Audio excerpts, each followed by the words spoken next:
Bonjour, je m'appelle Glenn Smith et avec mon épouse Sandy, je suis un des pasteurs à la chapelle. Nous sommes responsables pour le réseau des petits groupes qu'on appelle les 5 à 7. C'est des communautés à vocation missionnaire où 3 à 12 personnes se rencontrent régulièrement pour interagir avec les Écritures, pour vivre la vie dans l'esprit en communauté. Mais aussi, ils sont missionnaires, ils sont impliqués dans leur communauté, dans leur arrondissement, dans leur quartier, afin de poursuivre le témoignage chrétien et la transformation spirituelle et sociale du milieu. Dans notre série que nous avons appelée Suivre Jésus selon Matthieu, on est en train de passer paragraphe par paragraphe, chapitre par chapitre, et regarder la façon que Matthieu raconte comment lui, il a été formé comme disciple. Et lui, il voulait enseigner ses membres dans les villes de Antioche comment être un disciple qui en forme d'autres. L'évangile de Matthieu est une manuel, si vous voulez. En latin, on dirait une enchiridion. C'est catéchétique parce que c'est un livre qui nous aide à comprendre qu'est-ce que ça veut dire de suivre Jésus. Dans les 4 premiers chapitres, le premier récit de l'Évangile, nous avons examiné les fondations de cette formation. Et maintenant, nous sommes dans la section que Saint Augustin a affectueusement appelée le Sermon sur la montagne. Je vous invite à prendre votre Bible, soit votre tablette, votre téléphone, la parole imprimée, et tournez à Matthieu chapitre 5 à partir du verset 17. Mais on va faire une brève récapitulation en tout premier lieu. Parce que vous allez vous rappeler que nous avons décrit cette section comme un message, un discours qui présente le style de vie, les attitudes et la conduite qui caractérisent le disciple de Jésus. Voici donc le cœur éthique et spirituel de l'enseignement de Jésus sur la façon de vivre. Et voici l'expression très importante pour notre étude aujourd'hui. Une justice qui surpasse celle des pharisiens et des scribes. Accomplir la justice de Jésus, la justice de Dieu, c'est de vivre selon les paroles et se comporter selon les commandements du maître enseignant, Jésus. Nous avons vu que le sermon commence proprement dit en chapitre 4. Jésus invite ses disciples de le suivre. Et lorsqu'on arrive pour les 9 premiers versets, ce qu'on appelle les béatitudes, nous avons ici un portrait des disciples et des défis qui leur sont présentés dans ces béatitudes. 7 sont écrits à la 3e personne et une à la 2e personne. Et ces béatitudes nous aident à comprendre qu'est-ce que ça veut dire d'être bien synchronisé avec les bonnes intentions de Dieu depuis la création.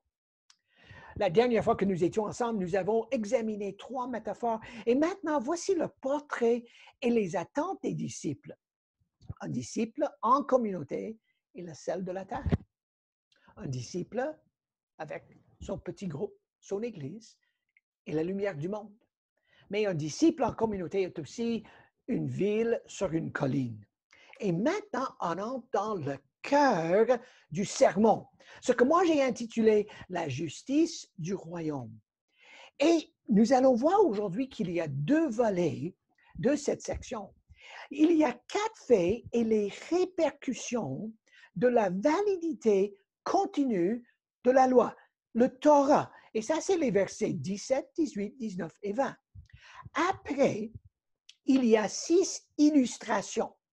Certaines personnes les appellent les antithèses. Ça, c'est le mot que moi, je vais utiliser. D'autres personnes les appellent les exégèses. Mais voici la manière dont Jésus accomplit le Torah, la loi et les prophètes, et la justice du royaume. OK, entrons tout de suite dans notre texte. Et voici le passage où nous allons commencer aujourd'hui. Jésus a dit, « Ne croyez pas que je sois venu pour abolir la loi et les prophètes. » Il n'est pas étonnant que Jésus a commencé là, parce que nous pouvons facilement imaginer. Les disciples disent, « Hey Jésus, tu nous as parlé pendant 16 versets et tu n'as pas encore parlé du Torah. » Et Jésus dit, « ne croyez pas que je suis venu pour abolir la loi et les prophètes. Je suis venu non pas pour abolir, mais pour accomplir. » Et on a vu que le mot « accomplir » est un des mots préférés de Matthieu. Et ça, c'est la première chose. En effet, deuxième, je vous le dis en vérité, tant que le ciel et la terre n'auront pas disparu, pas une seule lettre ni un seul trait de lettre ne disparaîtra du Torah avant que tout soit arrivé. Troisième chose, en conséquence, celui, donc, en conséquence, qui violera l'un de ses plus petits commandements et qui enseignera aux personnes à faire de même sera appelé le plus petit dans le royaume des cieux, mais celui qui les mettra en pratique et les enseignera aux autres, celui-là sera appelé grand dans le royaume des cieux. 4, verset 20. En effet, je vous le dis, si votre justice ne dépasse celle des spécialistes de la loi et les pharisiens, vous n'entrerez pas dans le royaume des cieux. Donc, commençons tout d'abord avec ces 4 versets. Parce qu'ici, nous voyons comment Jésus a compris le Torah, comment il a compris la loi. Maintenant, il est important en commençant de juste nous rappeler que le Torah, l'Ancien Testament, le texte juif, avec les histoires, avec le Pentateuque, avec les prophéties, avec la littérature des psaumes et des proverbes et des cantiques, a joué un rôle très important pour définir. C'était une ligne de démarcation. Les Juifs ont bien cru qu'ils étaient élus par la grâce de Dieu. Il n'y a pas un Juif qui aurait pensé, « Oh, si je suis le Torah, je vais être un bon Juif. » Non, non. Il a compris qu'il était choisi par la grâce de Dieu. Mais pour rester dans la communauté, il fallait suivre le Torah. Et Jésus est en train de tout changer. Vous allez voir que dans les 2 premiers principes, les versets 17 et 18, Jésus dit 2 choses sur lui-même. Et ensuite, dans les versets 19 et 20, il dit 2 choses sur ses disciples et par conséquent sur vous et moi.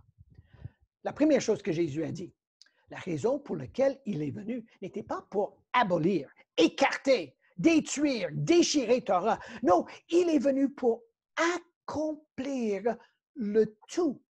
On avait déjà vu que le mot accomplir est un des mots préférés de Matthieu. Il l'utilise 15 fois.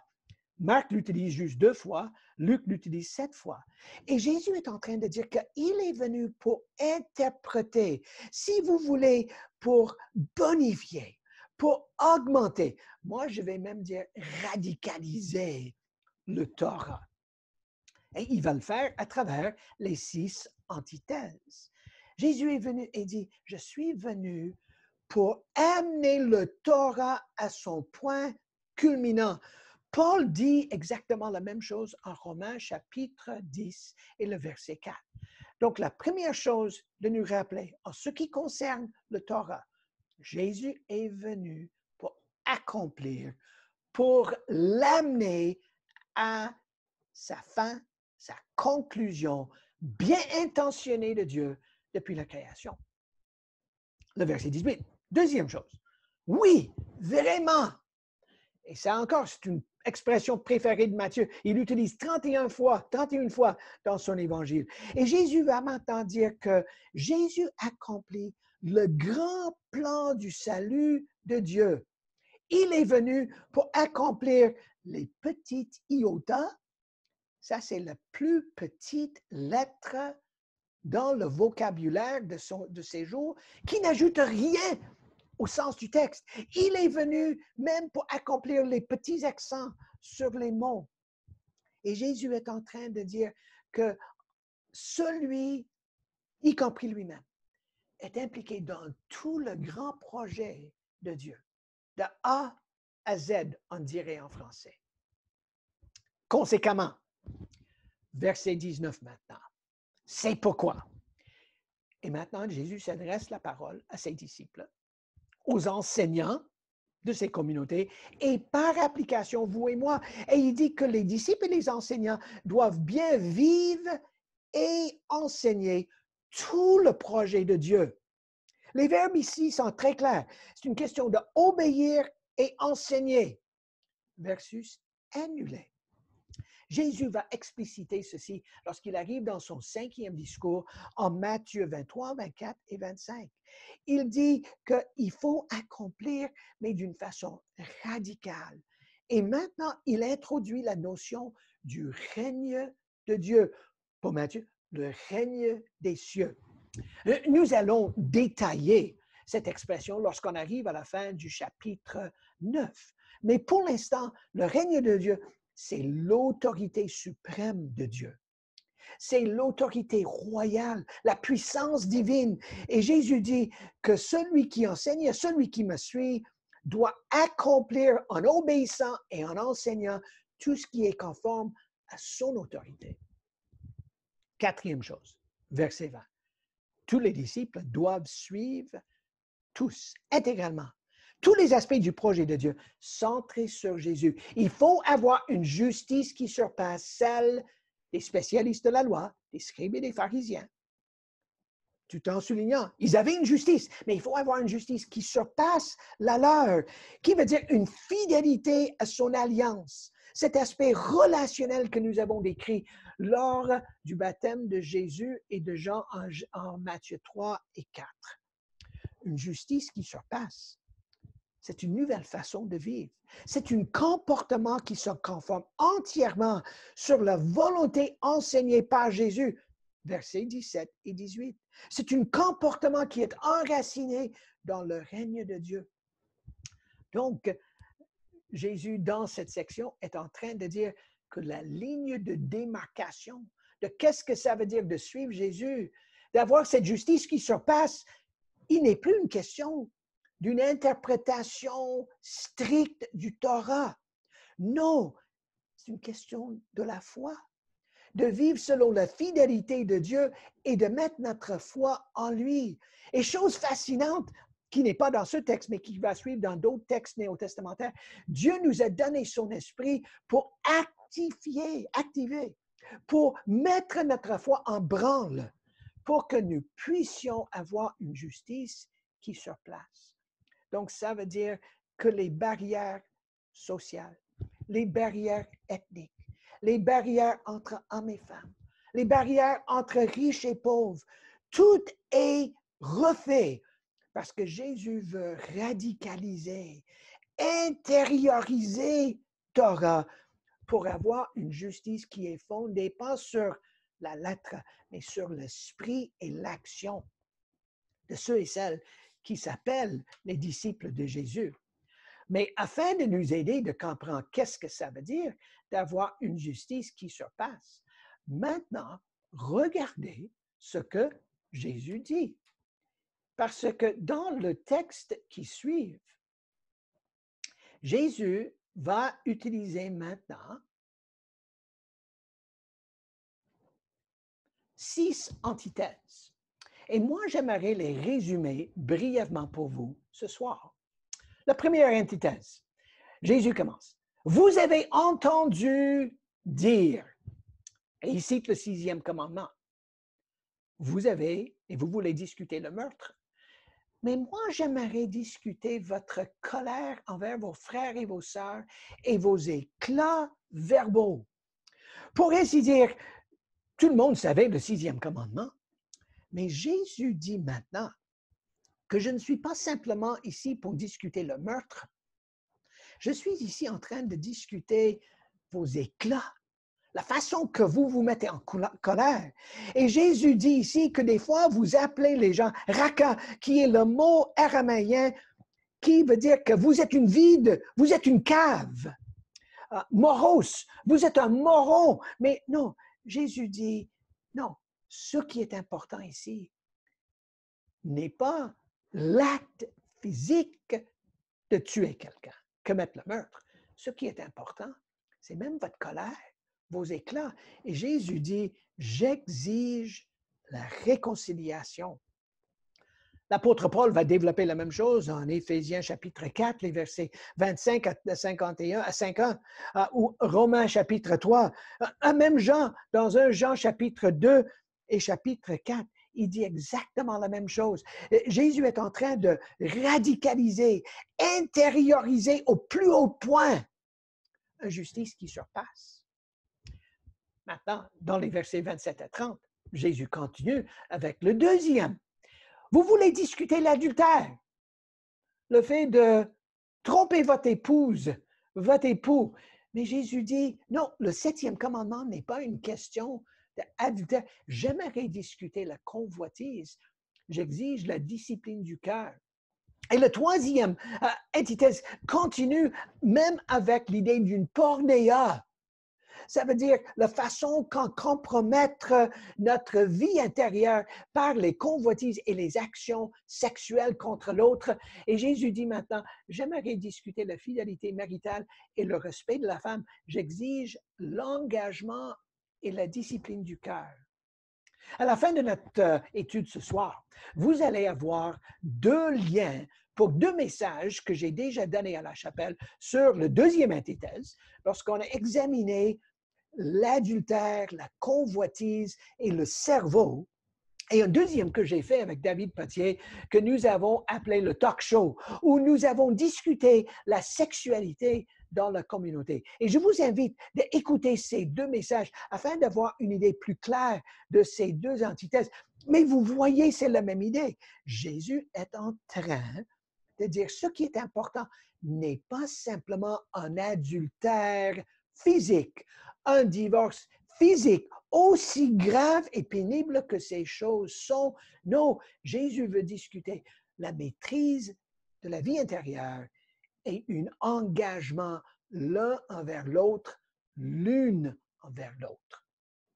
Le 4e, une question des contrats et des vœux. Les gens voulaient sortir la loi, le canon, les règlements. Et Jésus dit, non, j'aimerais discuter avec vous vos intentions. J'aimerais discuter avec vous comment vous pratiquez la vérité. Ceci fait partie des bonnes intentions parce que dans cette antithèse, Jésus utilise toutes sortes de hyperboles, des exagérations exagérées. Parce que les gens veulent citer et pratiquer la vérité en citant le ciel, en citant la terre, Jérusalem, le temple, la tête de leur grand-père. Et Jésus dit, non, non, non. Ce qui est important, c'est que votre oui soit oui et que votre non soit non. Et maintenant, on arrive aux 2 dernières antithèses. Parce que dans les versets 38 à 42, les gens voulaient discuter la loi, la talion. Et voici maintenant, les gens veulent discuter les petits détails. Mais Jésus dit, non, j'aimerais discuter votre esprit de vengeance. Et maintenant, Jésus se porte en celui qui exige la non-résistance. Et il donne des exemples très concrets sur la façon que les soldats romains exigeaient que les Juifs, sous la tutelle de l'Empire romain, ont dû porter les armes et les armements des soldats. Et Jésus a dit, non, un vrai disciple qui a une justice qui surpasse ne va pas se plaindre, ne va pas attaquer. Il va pratiquer la non-résistance et il va aller au-delà de ce que même les règlements locaux exigeaient. Le dernier, c'est celui que j'aime beaucoup. Vous voulez discuter le vrai amour. Parce que le texte dit, vous avez entendu dire que vous haïssez vos ennemis et que vous aimez vos frères.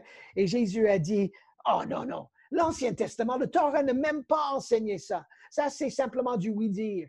Jésus dit, j'aimerais discuter la façon dans laquelle vous traitez les gens qui sont différents. J'exige la sainteté dans vos relations. Donc, avec chacune de ces antithèses, Jésus a pris soit un article du Torah, ou un oui-dire dans la communauté du 2e temple, et Jésus a radicalisé.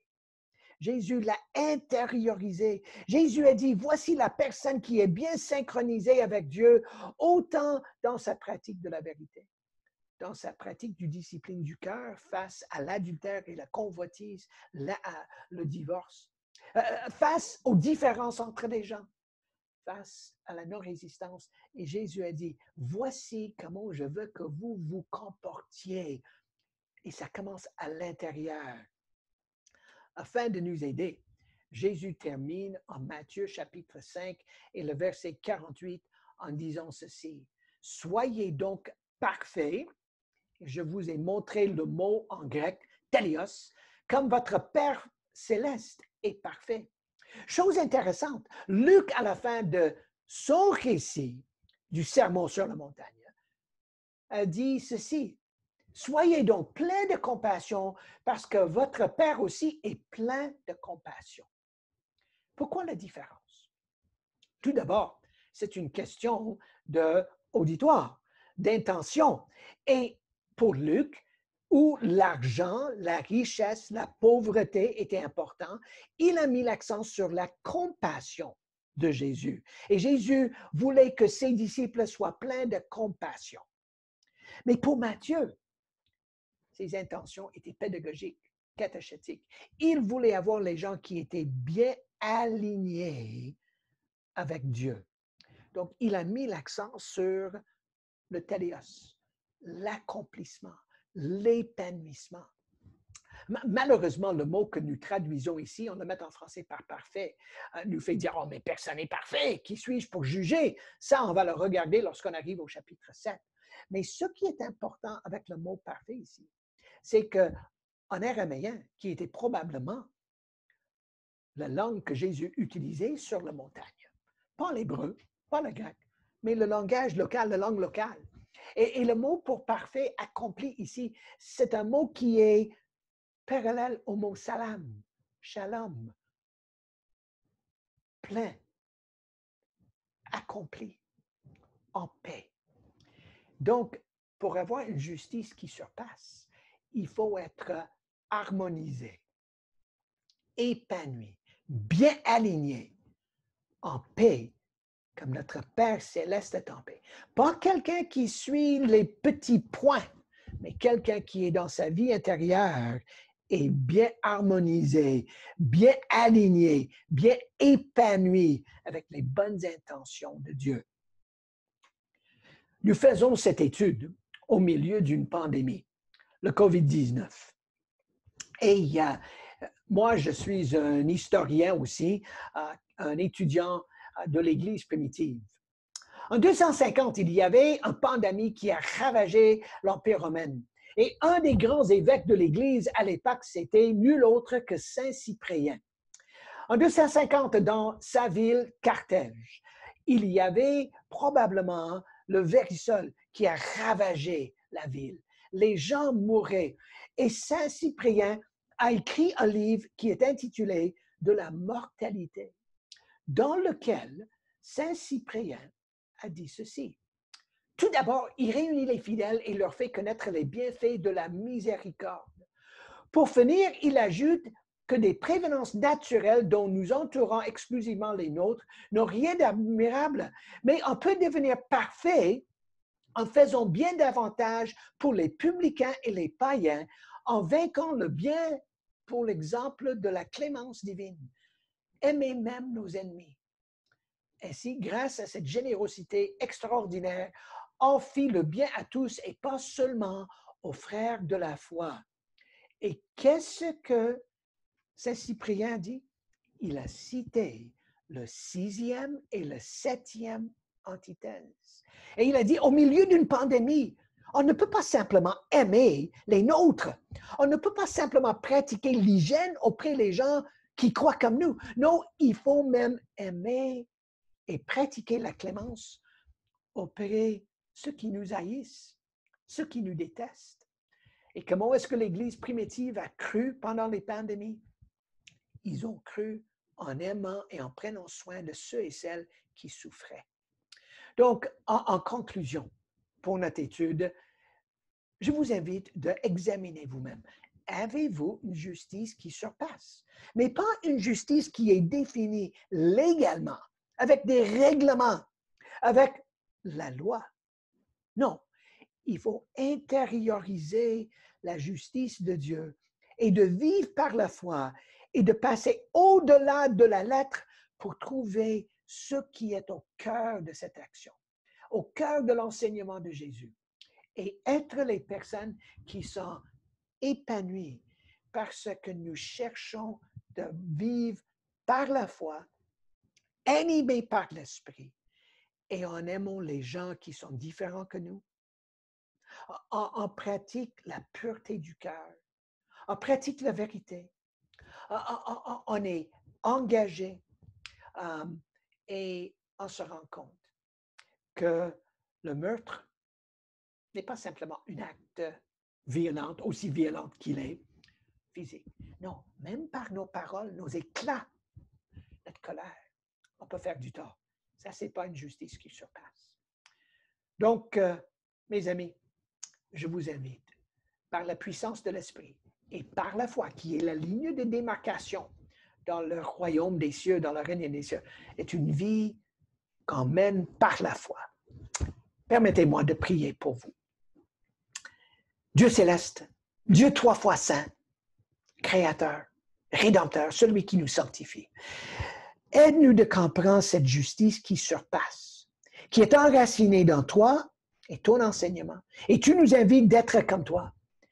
Et dans notre colère, dans nos pensées, surtout sexuelles, dans nos engagements, dans nos vies de couple, dans la pratique de la vérité, dans la non-résistance, ainsi que dans notre amour pour les gens qui sont différents que nous.